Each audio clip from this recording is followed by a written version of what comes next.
All right, good morning. So to introduce you, there was a little bit of change, Mr. Bembry. Asher's going to introduce you. Trey is running a little behind. So to introduce our Veritas speaker series, Asher. Good morning. Today we are fortunate enough to host another member of the Hermit's Brotherhood as part of the Veritas speaker series, Mr. Derek Bembry from the class of 1975. Growing up on our own Cedar Avenue, Mr. Bembry participated in both the cross-country and basketball programs. In fact, he was #1 runner on the first ever state championship team. In a few years, he will retire after a more than 40-year-long career in high tech with 5 of the largest companies in the world. These being Raytheon, Hewlett-Packard, Dell, Amazon, and now Johnson Controls. During his 14-year stint with Hewlett-Packard, Mr. Bembry moved to Germany to lead a regional team that was responsible for the transformation of learning programs for more than 20,000 sales and technical professionals across Europe, the Middle East, and Africa. He has remained in Europe for the past 22 years, where he has led these companies to transformational changes and ambitious learning projects for thousands of professionals. Today, he will share with us the importance of flexibility and the ability to embrace change, alongside sharing skills and traits we need to be successful as we consider our careers. So please join me in a warm virtual welcome to our fellow Hermit brother, Mr. Derek Bembry. Thank you. Wow, that was very nice. Can you guys hear me and can you see my screen okay? Yep. Yes, we can. All right. I'm just going to put this in presentation mode and then I'll get going. So I'm delighted. This has been a big thing for me. I'm just going to read a very short statement and then I'll get into the actual presentation. All right. So after more than 40 years, I'm excited to be back in the home of the prep. You know, you were correct in saying that I've worked for some excellent companies during my career, and it's something I'm very proud of, to have been able to travel the world and enjoy my life's work for so many years. But if you would have asked me when I graduated from the prep in 1975, if this is how I envisioned my life turning out, I would have said you're crazy. I promised myself that if I ever had the opportunity to speak to you young men at the prep, that I would give it to you straight and honest. Honestly speaking, I was not the best student during my years here. I came to the prep during my junior year, and being a student athlete, working after school and trying to maintain my studies, it was a challenge. There were 29 young men in our class, and I finished 28th. So I'm quite sure that number 29 will argue with that conclusion. I did not survive my first year of college, and it's important for me to share this with you because some of you are blessed with great talent, good study habits, and an environment at home that's conducive to continued success. You will have success and enjoy many accomplishments in life, and you will deserve all of the success that comes your way. But there will be others amongst you who will have considerable challenges making your way in life after you exit the doors of the prep. I'm especially speaking to you when I say, don't give up. Success is not final. Failure is not fatal. It is the courage to continue that counts. Winston Churchill said that. I'll say it one more time. Success is not final. Failure is not fatal. It is the courage to continue that counts. And that, for me, is the key to my 40 years in business. I never gave up, no matter the odds. So let's talk about today. So I do work for Johnson Controls. I lead a team, it's a global team, that's responsible for the learning of all of our channel partners, our customers, and to some degree, some of our internal technicians and salespeople. I've got people in Latin America, in Dubai, in Germany, and Belgium, and it's a wonderful team. One of the things I love about this team, having put them together, is we walk the talk when it comes to diversity. There's an equal mix of women and people from all over the world. And it's a joy to be able to lead a team and to work with them every day. So Johnson Controls, 100,000 plus employees over 153 countries, and it's been in existence for 140 years. That's important because as I go through and I continue to talk about transformation and the ability of a company to maintain its position and stay in place for that long, it's really important. Johnson Controls was started by a gentleman by the name of Warren Johnson. He was the father of thermostats and automated room temperature controls. You know those devices when you go to your wall, it controls or at least it gives you the digital reading for what the temperature is. It's also a smart sensor that collects a lot of data. And I'll talk to you about that in a minute. But just a little bit about Mr. Johnson. Someone once wrote that the man who devised the thermostat, in my private opinion, was a hero comparable to Shakespeare, Michelangelo, or Beethoven. I don't know if it's that important, but it certainly was. It's important today. Let me tell you a little bit about the company. I came to Johnson Controls 5 years ago, and at that time, there still was a power division, which you can see here. Audient is they were really involved in automotive, which Johnson was big in. He actually had built some cars. I've gone back to Milwaukee, and you can see some of the old cars that he built. Audient did seating. So if you sit in a car and your seat goes back and forth or up and down, those are the type of seats that they do. And they did them for Audi and BMW and Mercedes. Johnson Controls was big in that business. They spun it off just before I arrived. And then they had a remaining business called Power. And those were the guys who did automotive batteries. Johnson Controls developed one of the first stop-start batteries in the world. And it was a fairly big business. But the company was pretty smart. They were starting to realize that, first of all, there were some opportunities in their other businesses, which was namely heating, ventilation, air conditioning, and controls. Remember that thermostat that I was telling you about. The Internet of Things was really starting to take off. And they knew that if they could get a leadership position in that business, they could take off.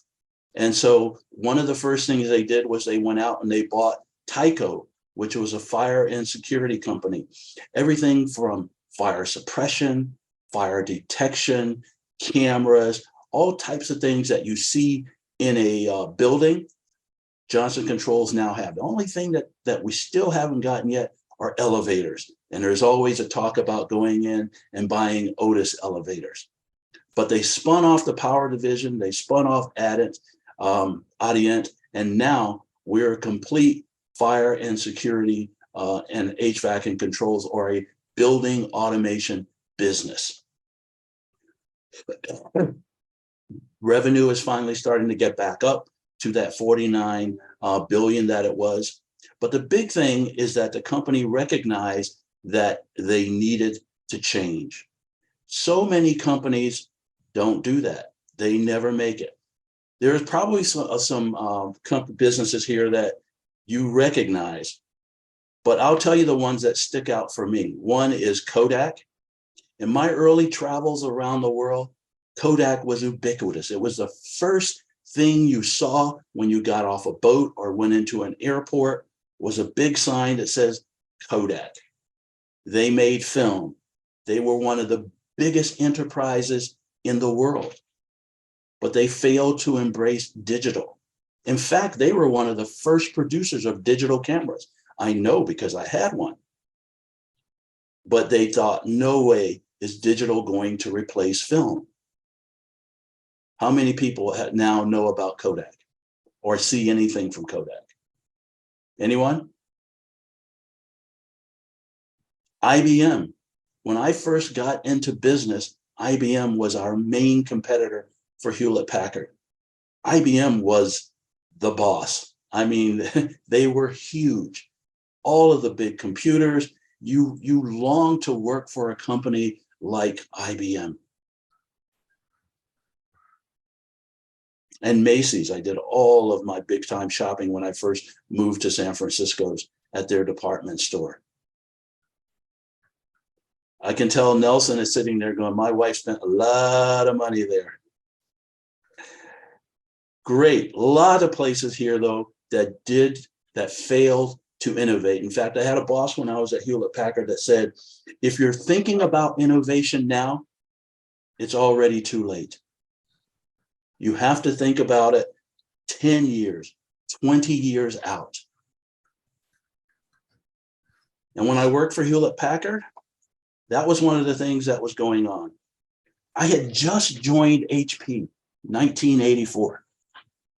I wasn't young. I was in my mid-20s, but I didn't have my degree yet. But it was great. My wife was having our first baby, and I thought, finally, I'm with a company that I feel pretty good about. And I had been there probably 7 or 8 months, and there was no real big internet at the time. We had an intranet. We had speakers in the top of the ceiling, and one day, out of no place, the CEO, John Young, comes on and he said, I'm here to tell you today that one of the projects that we have been banking on for a long time, called Vision, we're going to cancel it. And the room just went quiet, because up until that time, everything in the company was geared toward this Vision project, which was going to be the next, not change in an architecture, but it was going to be the next big project that fueled computers for the next 10 or 20 years. But they were smart.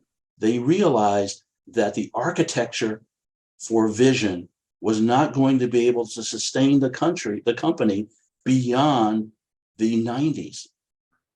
They knew that. And so they decided to embrace a radical change called RISC architecture. And by its very name, RISC, we got a lot of ridicule. Our competitors, Digital Equipment Computer, they ran ads that said, we have it now. Don't believe, don't fall into the thing with HP, come to us.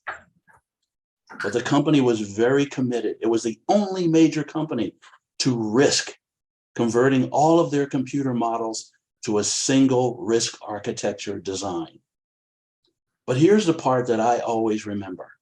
When he came on, John Young, he said, folks, normally an adventure like this, such a change would require a huge layoff.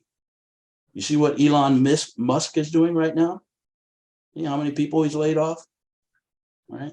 John Young came on and he said, we're all in this together. We're going to take the entire company along this journey. And what we're going to ask you to do, all employees, is to take one Friday off a day without pay to avoid layoffs. And executives, we're going to take a big pay cut because we firmly believe in the commitment and the direction to where we're going. As an employee, you're sitting there going, whoa. But you know what? We bought into it. We had that Friday off without pay. Guess how many of us actually took the day off? Very few. We were all in it. And it's one of the best feelings I've ever had in my business career, to be a part of a company that embraces its people and takes them along on a journey that says we're investing in the future. We were all there. My job at that time, I was a major accounts manager in the customer visit center. So our job was to keep all of the companies that we had as part of our portfolio and not let them go to deck. It was all hands on deck. Every week, 2, 3 major companies, at least with my section, who came in, we had available literally anybody from the company. If there was a big corporation coming in and I needed John Young to speak, as long as I could convince not him, but his secretary he would be there. That's what a big part this was. The product shipped 4 years behind schedule. At that time, HP had 85,000 employees and $6.5 billion in revenue in sales. In 2008, they were at 118.9 billion. Okay, so that transformation was successful. The risk architecture lasted well into the early 2000s. And Digital Equipment Corporation, DEC, Tandem, when we bought Compaq in the early 2000s, we found Tandem and DEC employees, because they had bought them, hiding in corners. They turned out to be a company that we bought. So it was great to be a big part of their transformation. I will tell you a little bit about the field transformation project that we had in 2004. Essentially, HP realized at that time that there was another big transformation that we needed to do of our employees. At that time, laser jet printers, you could just sell them like candy. They were just coming off the lines. People were buying them. And if you were a sales rep, you really didn't have to do much. You walked into a big company and you said, hey, I've got laser jet printers here. And the company would say, okay, give me 10 or 12,000 for my whole company. So it was very easy, or easier, for salespeople to be able to sell. But at this time, we realized that companies or customers were starting to look for solutions.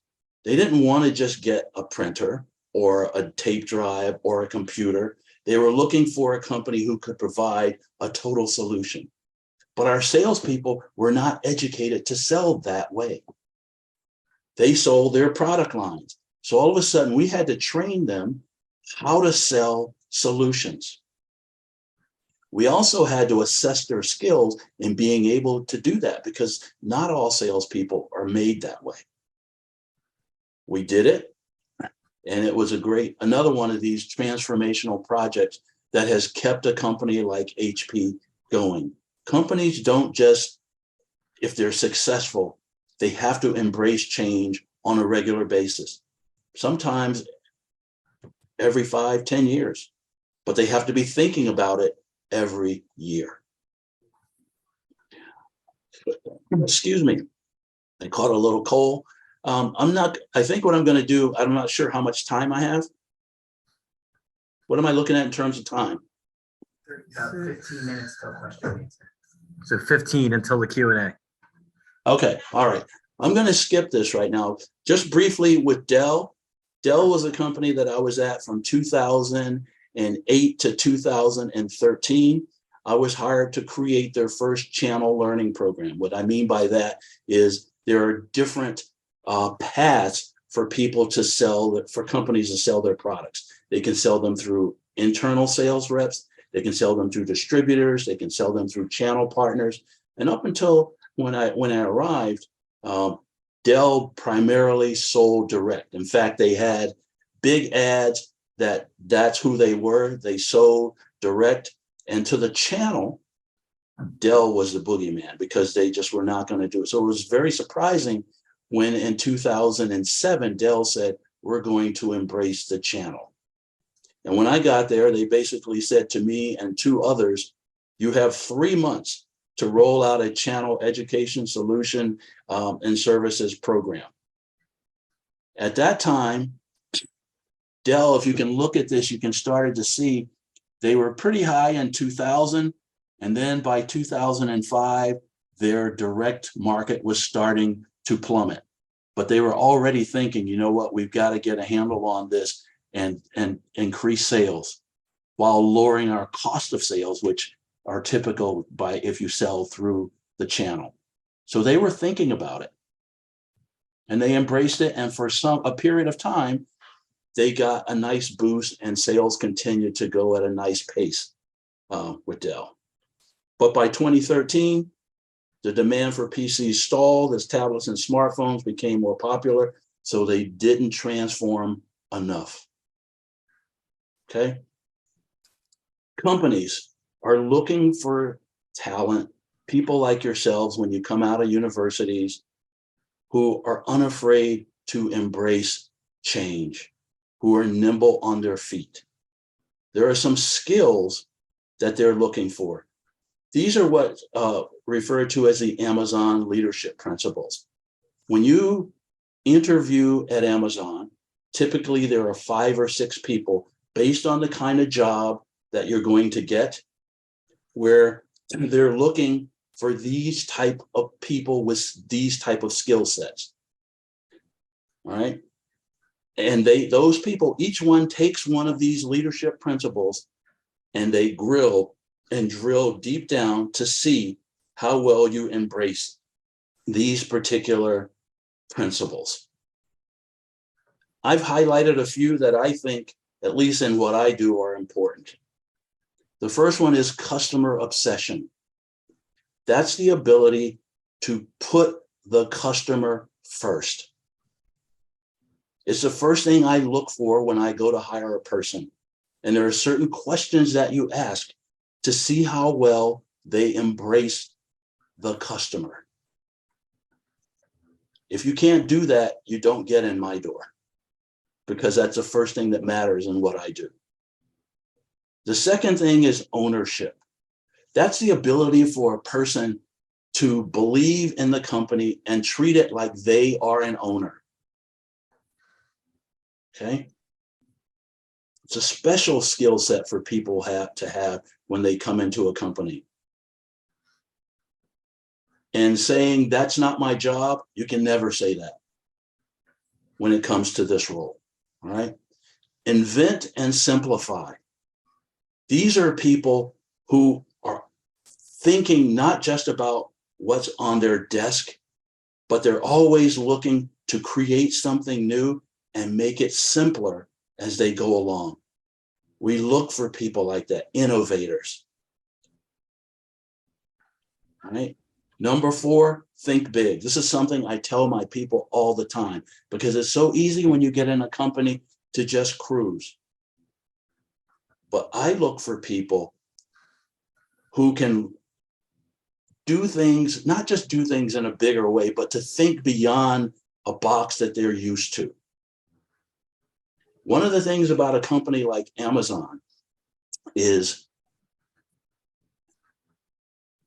it's not just from the bottom up, but everybody is always thinking about innovation at that company. And they'll tell you that they'll spend billions of dollars and literally only 1 out of every 20 projects ever make it to fruition. But they have people thinking big all the time. I remember sitting in meetings when they were talking about reducing the amount of money that they spend on shipments with planes, with FedEx. So much of their money was going to FedEx. And they said, you know what? We're going to do our own fleet of trucks. And the thinking had already gotten to the point, not just that they were going to do trucks, but they were looking for ways to make the use of those trucks more efficient, so that they were not just delivering product to you, but was there a way that they could actually, when they went back to the factory, actually have more goods that they could be shipping that way? To me, that's thinking big. And the other one is bias for action. Okay? Bias for action are people who come in every day and they're thinking about what can they do to improve. And then finally, deliver results. It doesn't matter all of these things if you never get to the final point of actually producing something. So these are just some of the typical skill sets that I believe that companies are looking for. And as I said, these are the ones that I think are important to me. So with that, I'm going to stop. I'm going to leave you with some words from a guy that I actually happened to meet just once, David Packard, who was one of the co-founders of Hewlett Packard. He said, take risks, ask big questions. Don't be afraid to make mistakes. If you don't make mistakes, you're not reaching far enough. I'm happy to answer any questions you may have. Mr. Bembry, this is Mr. Senna. I'm wondering if you have loaded up the video that you shared with some of us from Johnson Controls. On the call, we have a lot of our environmental. Yeah, I'm sorry, I science went students past would that. Appreciate it. I do. Every day in this smart building, 2,000 lights are controlled from one central management system, illuminating 170,000 square feet of space. 1,000 people arrive at 5 access card readers, informing 2 chefs how much food to prepare for the day ahead. 6 smart lifts automatically open, taking staff to their floor securely, saving 11 kilowatt hours of energy. 150 fire extinguishers, 100 smoke detectors, 15 fire panels, and 2 suppression systems protect the building against the threat of smoke and flame. 86 cameras secure the building's traffic and identity management, while 100 control points are accessed 5,000 times. 150 vents manage 21,000 liters of conditioned air per second, heated or cooled to ideal temperatures. One management platform centralizes it all. Every day, this smart building learns. It monitors fire systems, identifying and eliminating false alarms. It analyzes the city around it to understand traffic, rainfall, CO2, and air quality. It connects with a security hub, enabling a proactive security posture. This smart building learns to conserve energy. It studies chillers, optimizing airflow and temperature to maximize savings. It reduces energy consumption and cost through distributed energy storage. It proactively maintains gold LEED standards and asset value. This smart building learns to manage occupancy. It analyzes meeting room attendance, dynamically changing airflow and temperature. It tracks desk and area usage, aiding authorities in times of emergency and optimizing space requirements. It monitors calories consumed and distances traveled, supporting healthy lifestyles. It works with other connected spaces as they learn and optimize together. And every day, this smart building learns from us. It asks us, are we safe? Are we secure? Are we comfortable? Are we successful? In One Albert Quay, Ireland's smartest building, the answer is yes. The answer is Johnson Controls technology and building management systems, the future of data-enabled business. So that's what we do at Johnson Controls. Thank you. I've never been to that building, but I have been to the one in Shanghai. All right. You guys have any questions? Just come around.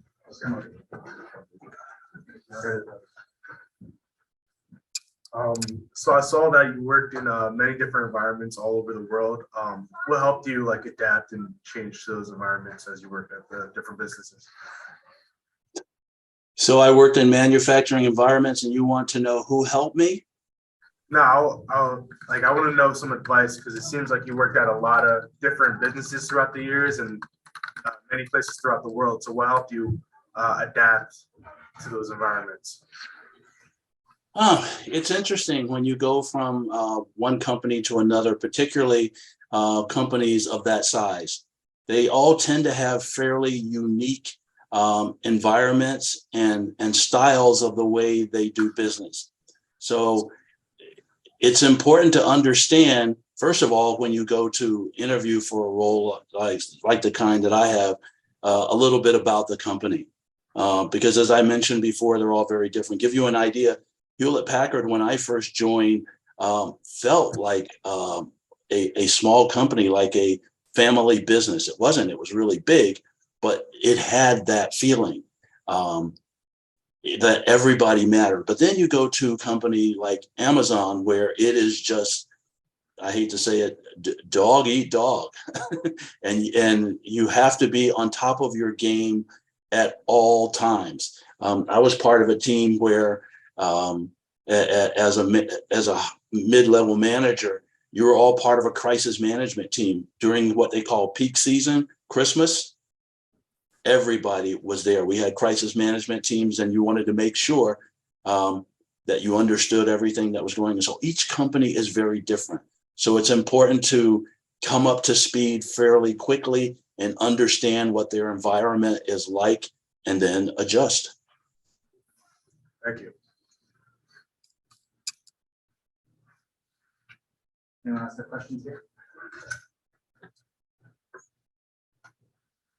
Mr. Bembry, I wonder if you can talk about environmental sustainability as it relates to business. We have some of our environmental sciences classes here, and we see at the school the overlap between business and environmental sustainability. In your work, what would you say that overlap looks like?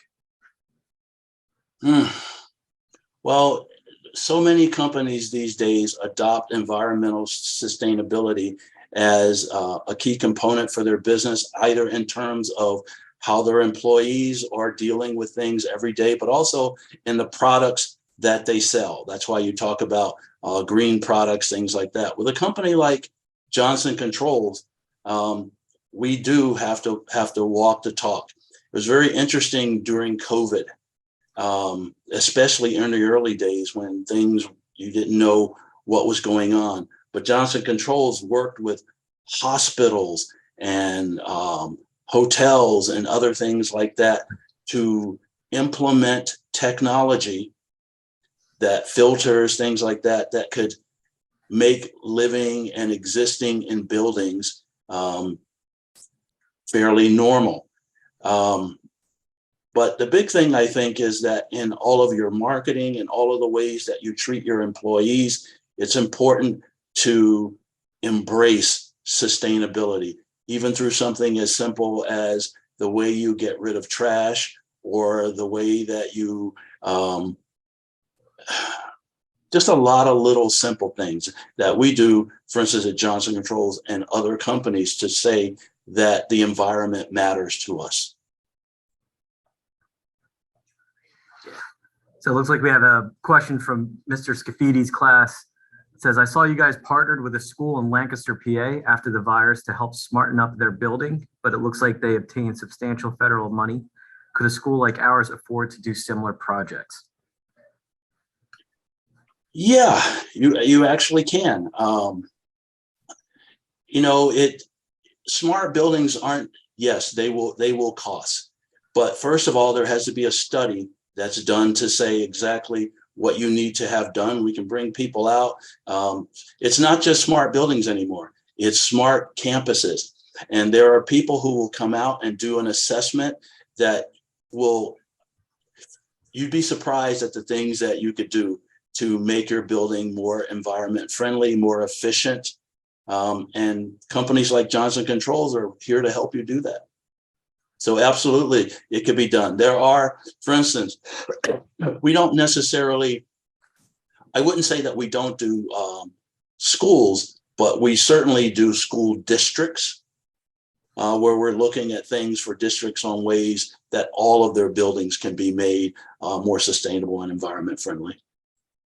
So yes, you could do that. And I'd be willing to help. Wonderful. Thank you very much, Mr. Bembry. At this point, I'd like to turn it over to Mrs. McHugh, our Dean of Academics.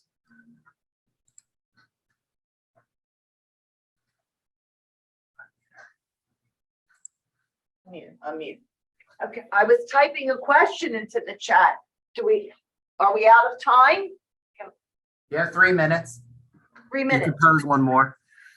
Could you just address for 1 minute for the students how a cost benefit analysis would be performed where companies would decide whether they should investigate this green building type topic or not, to kind of overlap between our business students and our environmental students, a little bit more background onto how that happens? That's a tough one, Miss McHugh. Sorry. Can I ask you to do me a favor? Yes. Send me your question in a mail. Okay. And I'll have someone get you back an answer. To be continued, fellas. All righty. Well, we would just like to thank you tremendously for taking the time to present to the students today on some topics that are very current And we loved your message about innovation and innovative thinking and reaching beyond, right? That touches everybody, reaching beyond your comfort zone. So thank you again. It was my pleasure. Thank you. And I'll send you that email. Thank you. I'll make sure we get back to you. Okay. All right. Thank you, Mr. Bembry. We'll be in touch. Thank you.